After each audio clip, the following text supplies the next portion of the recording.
নমস্কার, story of tomorrow বাংলাতে আপনাদের সবাইকে স্বাগত। আজ আপনাদের জন্য উপেন্দ্র কিশোর রায়চৌধুরীর লেখা একটি মজার গল্প, জোলা ও সাত ভূত। বাংলা শিশু সাহিত্যের অন্যতম পথপ্রদর্শক উপেন্দ্র কিশোর রায়চৌধুরী জন্ম 1863 সালের 12ই মে বাংলাদেশের ময়মনসিংহ জেলার মসুয়া গ্রামের বিখ্যাত জমিদার বংশে। তার পিতার নাম কালীনাথ রায় ও মাতার নাম জয়তারা দেবী। তিনি যেমন একদিকে ছিলেন অসাধারণ শিশু সাহিত্যিক, তেমনই অন্যদিকে ছিলেন এক পারদর্শী সঙ্গীতজ্ঞ। 1913 থেকে 1915 খ্রিস্টাব্দের মধ্যে সন্দেশ পত্রিকায় রূপকথাধর্মী বেশ কয়েকটি গল্প রচনা করেন। তার মধ্যে উল্লেখযোগ্য কয়েকটি গল্প হল সাতরাম পালোয়ান, ভূত আর ঘুঁতো, জোলা আর সাত ভূত, তিনটি বর, দুঃখীরাম এবং গুপিগাইন ও বাঘাবাইন। এছাড়াও তার অন্যান্য গ্রন্থ গল্পে মহাভারত, গল্পে রামায়ণ, ছেলেদের মহাভারত, ছোটদের মহাভারত, পুরাণের গল্প, নীলপরী আর লালপরী। এই কিংবদন্তি শিশু সাহিত্যিককে আমরা হারিয়েছি 1915 সালের 20 ডিসেম্বর। আজকের গল্প পাঠে শেলি, গল্পের বিভিন্ন চরিত্রে রক্তিম, দীপ, সুমি, রিমি, গল্পের সূত্রধর সুমি। শুরু হচ্ছে আজকের গল্প উপেন্দ্র কিশোর রায়চৌধুরীর লেখা জোলা ও সাত ভূত।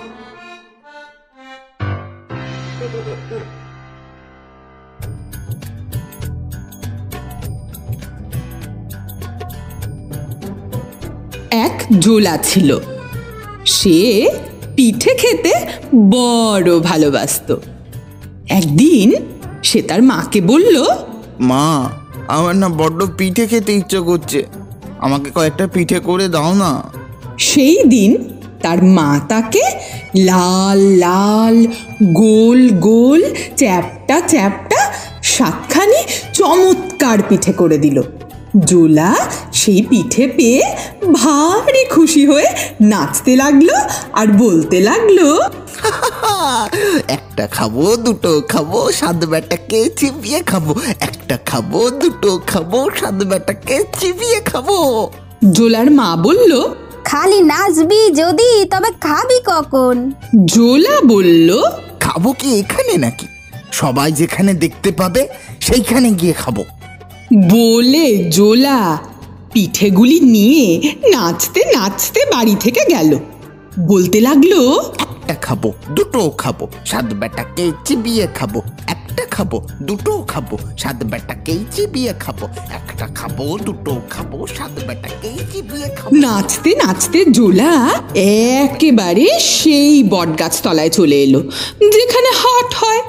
সেই গাছের তলায় এসে সে খালি নাচছে আর বলছে, একটা খাবো, দুটো খাবো, সাত বেটাকে চিবিয়ে খাবো, একটা খাবো, দুটো খাবো, সাত বেটাকেই চিবিয়ে খাবো, একটা খাবো। এখন হয়েছে কি, সেই গাছে 7টা ভূত থাকতো।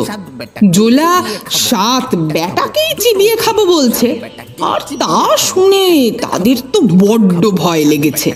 তারা 7 জনে গুটি গুটি হয়ে কাঁদছে আর বলছে, ওরে সর্বনাশ হয়েছে রে, ওই দেখ কোত্থেকে একটা বিটকেল বেটা এসেছে। সে বলছে আমাদের নাকি 7 বেটাকেই চিবিয়ে খাবে। এখন কি করি বলতো? অনেক ভেবে তারা একটা হাঁড়ি নিয়ে জোলার কাছে এলো। এসে জোর হাত করে তাকে বলল, দোহাই কর্তা, আমাদেরকে চিবিয়ে খাবেন না, আপনাকে এই হাঁড়িটা দিচ্ছি, এটা নিয়ে আমাদেরকে ছেড়ে দিন। 7টা মিশমিশে কালো তাল গাছপানা ভূত, তাদের কুলোর মতো কান, মূলোর মতো দাঁত, চুলোর মতো চোখ, তারা জোলার সামনে এসে কাঁই মাই করে কথা বলছে দেখেই তো সে এমনি চমকে গেল যে সেখান থেকে ছুটে পালানোর কথা তার মনেই এলো না। সে বলল, হাঁড়ি হাঁড়ি নিয়ে আমি কি করব? ভূতেরা বলল, আপনার যখন যা খেতে ইচ্ছা করবে তখনই আপনি এই হাড়ির মধ্যে সেটা পেয়ে যাবেন। জোলা বলল, বটে, আচ্ছা পায়েস খাবো। বলতে বলতেই সেই হাঁড়ির ভিতর থেকে চমৎকার পায়েসের গন্ধ বেরুতে লাগলো। তেমন পায়েস জোলা কখনো খায়নি, তার মাও খায়নি, তার বাপও খায়নি। কাজেই জোলা যার পর নাই খুশি হয়ে হাঁড়ি নিয়ে সেখান থেকে চলে এলো। আর ভূতেরা ভাবলো, বড় মজা বেঁচে গেছি।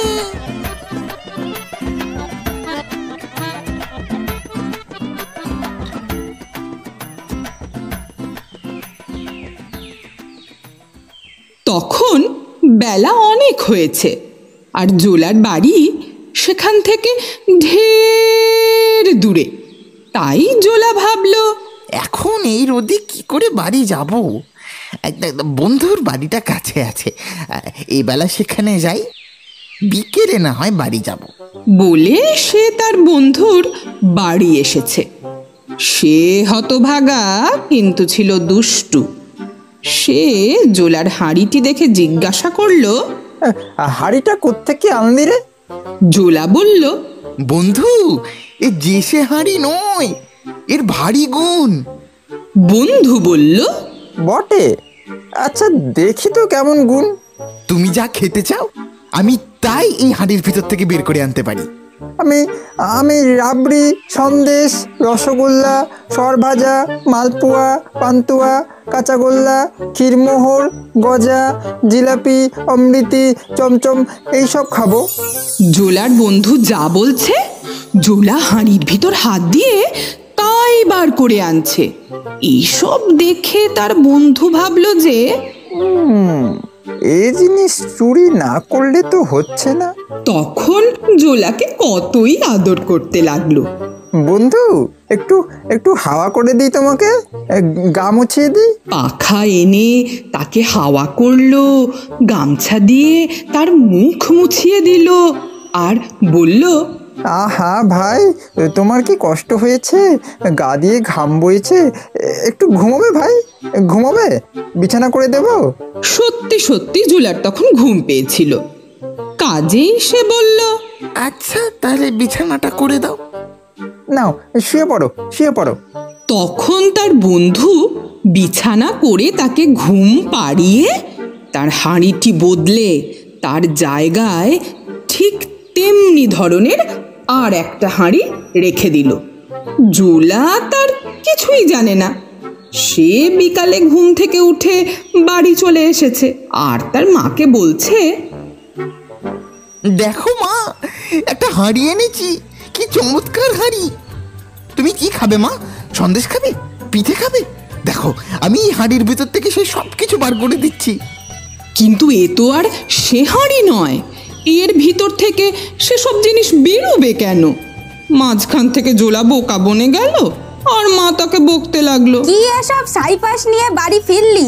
সারাদিন কোথায় ছিলি? হ্যাঁ, তোকে যে বারবার বলি তাড়াতাড়ি বাড়ি ফিরবি, কানে কথা যায় না। না তো তখন তো জোলার বড্ড রাগ হয়েছে। কাজেই পরদিন সে আবার সেই বট গাছতলায় গিয়ে বলতে লাগলো, একটা খাবো, দুটো খাবো, সাত বেটাকে চিবিয়ে খাবো। একটা খাবো, দুটো খাবো, সাত বেটাকে চিবিয়ে খাবো। তা শুনে আবার ভূতগুলো কাঁপতে কাঁপতে একটা ছাগল নিয়ে এসে তাকে হাত জোর করে বলল, মশাই গো, আপনার পায়ে পড়ি, এই ছাগলটা নিয়ে যান, আমাদেরকে ধরে খাবেন না। জোলা বলল, ছাগলের কি গুণ? ভূতেরা বলল, ওকে সুরসুরি দিলে ও খালি হাসে আর মুখ থেকে খালি মোহর পড়ে, মোহর। অমনি জোলা ছাগলের গায়ে সুরসুরি দিতে লাগলো আর ছাগলটাও হি হি করে হাসতে লাগলো। আর মুখ দিয়ে ঝরঝর করে খালি মোহর পড়তে লাগলো। তা দেখে জোলার মুখে তো আর হাসি ধরে না। সে ছাগল নিয়ে ভাবলো যে এ জিনিস বন্ধুকে না দেখালেই নয়। সেদিন তার বন্ধু তাকে আরও ভালো বিছানা করে দিয়ে 2 হাতে 2 পাখা দিয়ে হাওয়া করলো। জোলার ঘুমও হলো তেমনি। সেদিন আর সন্ধ্যার আগে তার ঘুম ভাঙল না। তার বন্ধু তো এর মধ্যে কখন তার ছাগল চুরি করে তার জায়গায় আর একটা ছাগল রেখে দিয়েছে। সন্ধ্যার পর জোলা তাড়াতাড়ি ঘুম থেকে উঠে তার বন্ধুর সেই ছাগলটা নিয়ে বাড়ি এলো। এসে দেখলো যে তার মা তার দেরি দেখে ভারী চটে আছে। তা দেখে সে বলল, রাগ করতে হবে না মা, আমার ছাগলের গুণ দেখলে তুমি একেবারে খুশি হয়ে নাচবে। বলেই সে ছাগলের বগলে আঙুল দিয়ে বলল, কাতু কুতু কুতু কুতু কুতু কুতু কুতু কুতু কুতু কুতু কুতু কুতু কুতু কাতু কুতু। ছাগল কিন্তু তাতে হাসলো না, তার মুখ দিয়ে মোহরও বেরুলো না। জোলা আবার তাকে সুরসুরি দিয়ে বলল, কাতু কুতু কুতু কুতু কুতু কুতু কুতু কুতু কুতু কুতু। কি তুই আবার এসব বাঁদরামো শুরু করলি? কোত্থেকে কার ছাগল এনে বলছিস তার মুখ দিয়ে নাকি মোহর পড়বে? আমাকে কি বোকা পেয়েছিস? হ্যাঁ, সারা পাড়া টোটো করে ঘুরে এখন বাড়িতে এসে আমার সাথে মজা হচ্ছে? কোথায় ছিলি এতক্ষণ? হ্যাঁ, কোথায় ছিলি? তোর ঠ্যাং যদি আজকে আমি খোঁড়া না করি। কাতু কুতু কুতু কুতু কুতু কুতু কুতু কুতু কুতু। তখন সেই ছাগল রেগে গিয়ে শিং বাগিয়ে তার নাকে অমনি বিষম গুঁতো মারল যে সে চিত হয়ে পড়ে চেঁচাতে লাগলো।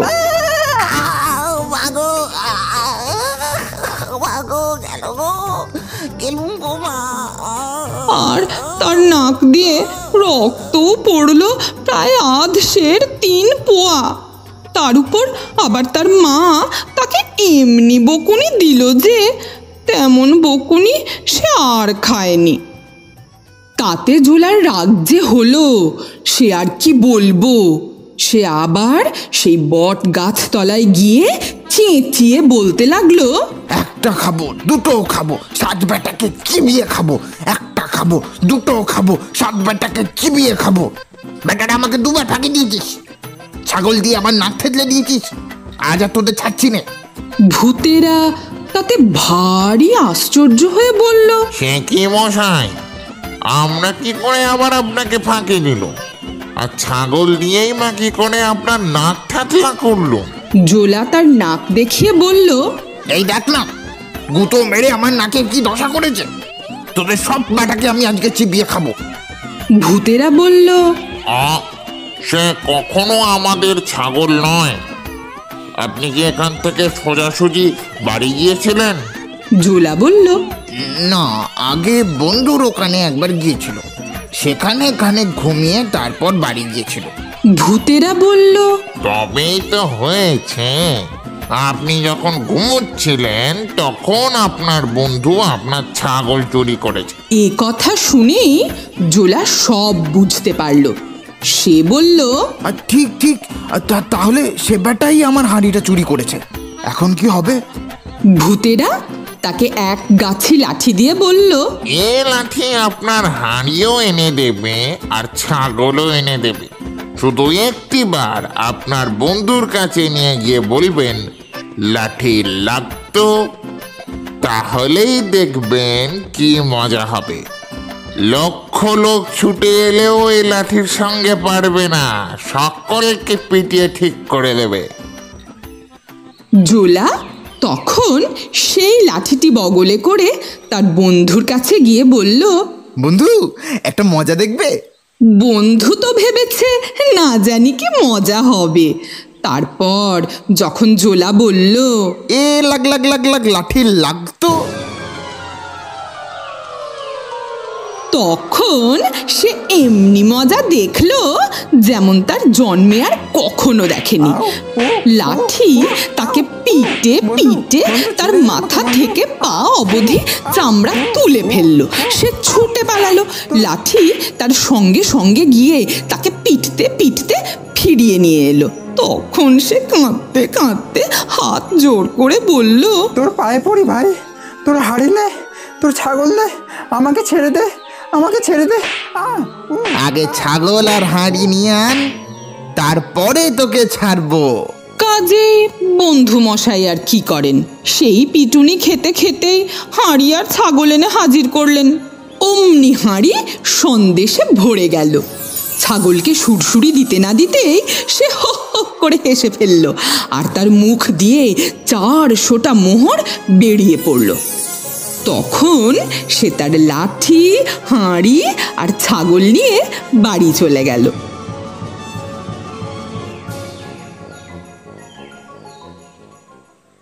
এখন আর জোলা গরিব নেই, সে বড় মানুষ হয়ে গেছে। তার বাড়ি, তার গাড়ি, হাতি, ঘোড়া, খাওয়া পড়া, চাল চলন, লোকজন সব রাজার মতন। দেশের রাজা তাকে যার পর নাই খাতির করেন, তাকে জিজ্ঞাসা না করে কোনো ভারী কাজে হাত দেন না। এর মধ্যে একদিন হয়েছে কি, আর কোন দেশের এক রাজা 1000 লোকজন নিয়ে এসে সেই দেশ লুটতে লাগলো। রাজার সিপাহীদের মেরে খোঁড়া করে দিয়েছে। এখন রাজার বাড়ি লুটে কখন তাকে ধরে নিয়ে যাবে তার ঠিক নেই। রাজামশাই তাড়াতাড়ি জোলাকে ডাকিয়ে বললেন, এখন কি করি বলো তো, বেঁধেই নেবে দেখছি। জোলা বলল, আপনার কোনো ভয় নেই রাজামশাই, আপনি চুপ করে ঘরে বসে থাকুন, আমি সব ঠিক করে দিচ্ছি। এ লাগ লাগ লাগ লাগ লাঠির লাগতো দেখি। বলেই সে তার লাঠিটি বগলে করে রাজার সিংহ দরজার বাইরে গিয়ে চুপ করে বসে রইল। বিদেশি রাজা লুটতে লুটতে সেই দিকেই আসছে। তার সিপাই আর হাতি ঘোড়ার গোলমালে কানে তালা লাগছে, ধুলোয় আকাশ ছেয়ে গিয়েছে। জোলা খালি চেয়ে দেখছে, কিছু বলে না। বিদেশি রাজা পাহাড়ের মতন এক হাতি চড়ে সকলের আগে আগে আসছে আর ভাবছে সব লুটে নেবে। আর জোলা চুপ করে দাঁড়িয়ে আছে আর ভাবছে আর একটু কাছে এলেই হয়। তারপর তারা যেই কাছে এসেছে অমনি জোলা তার লাঠিকে বলল, এ লাগ লাগ লাগ লাগ লাঠির লাগতো দেখি। উড়ি বাবারি, উড়ি বাবারি, আও আও। আর যাবে কোথায়? তখনই এক লাঠি লাখ লাখ হয়ে রাজা আর তার হাতি ঘোড়া সকলের ঘাড়ে গিয়ে পড়ল। আর পিটুনি যে কেমন দিল সে যারা সে পিটুনি খেয়েছিল তারাই বলতে পারে। পিটুনি খেয়ে রাজা চেঁচাতে চেঁচাতে বলল, আর নয় বাবা, আমাদের ঘাট হয়েছে, এখন ছেড়ে দাও, আমরা দেশে চলে যাই। জোলা কিছু বলে না, খালি চুপ করে চেয়ে দেখছে আর একটু একটু হাসছে। শেষে রাজা বলল, তোমাদের যা লুট করেছি সব ফিরিয়ে দিচ্ছি, আমার রাজ্য দিচ্ছি, দোহাই বাবা ছেড়ে দাও। উড়ি বাবারি, উড়ি বাবারি, উড়ি বাবারি। তখন জোলা গিয়ে তার রাজাকে বলল, হে রাজামশাই, সব ফিরিয়ে দেবে বলছে, আর বলছে অর্ধেক রাজ্য আপনাকে দিয়ে দেবে, আর বলছে দোহাই বাবা ছেড়ে দাও। এখন কি হুকুম হয়? রাজা মহাশয়ের কথায় জোলা তার লাঠি থামিয়ে দিলে। তারপর বিদেশি রাজা কাঁদতে কাঁদতে এসে রাজামশাইয়ের পায়ে পড়ে মাপ চাইল। রাজামশাই জোলাকে দেখিয়ে বললেন, এই লোকটিকে যদি তোমার অর্ধেক রাজ্য দাও আর তোমার মেয়ের সঙ্গে বিয়ে দাও, তাহলেই তোমায় মাফ করব। সে তো তার সব রাজ্যই দিতে চেয়েছিল, কাজেই জোলাকে তার অর্ধেক রাজ্য আর মেয়ে দিতে তখনই রাজি হলো। তারপর জোলা সেই অর্ধেক রাজ্যের রাজা হলো আর রাজার মেয়ের সঙ্গে তার বিয়ে হলো। আর ভোজের কি যেমন তেমন ঘটা হলো। সে ভোজ খেয়ে যদি তারা শেষ করতে না পেরে থাকে তবে হয়তো এখনো খাচ্ছে। সেখানে একবার যেতে পারলে হতো।